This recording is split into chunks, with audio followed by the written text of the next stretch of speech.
நாங்க தொழுகிற தொழுகையால, நாங்க தொழுகிற இபாதத்தால, நாங்க செய்யற நல்லமல்களால எங்களால சொர்க்கம் போக முடியுமா? இபாதத்தால சொர்க்கம் போக முடியாது. சொர்க்கம் நம்முடைய இலக்கும் கிடையாது. அல்லாஹுடைய திருப்பொருத்தம், அன்புதான் இலக்கு. அதை வச்சுதான் நல்லா சொர்க்க தருவான். நாங்க பிறந்ததில் இந்த இறக்கும் வரை நெத்திய சஜதால வைத்தால் கூட இந்த கண் அல்லாஹ் தந்திருக்கிறானே, இந்த நியாமத்துக்கு நன்றி செலுத்தியவர்களாக முடியாது.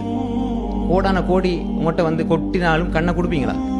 அல்லாஹ் கேட்கிறானே, அலம் நஜஅல் லஹு ஐனைன் வலிசானன் வஷஃபதைன். நாங்க உங்களுக்கு கண்ணை ஆக்கலையா? 2 கண்ணை நாங்க உங்களுக்கு தர இல்லையா? பாருங்க. அப்ப எனவே நன்றி உணர்வோடு வாழுகின்ற பக்குவ நிலை வந்து விட்டால் மகிழ்ச்சி வரும், உள்ள மகிழ்ச்சி வரும். அல்லாஹ் எனக்கு இவ்வளவு தந்திருக்கிறான். மேல உள்ளவங்களை பார்க்காதீங்க. தீனுடைய விஷயத்துல மேல உள்ளவங்களை பாருங்க, துனியாவுடைய விஷயத்துல கீழே உள்ளவங்களை பாருங்க, உள்ளம் அமைதி வரும்.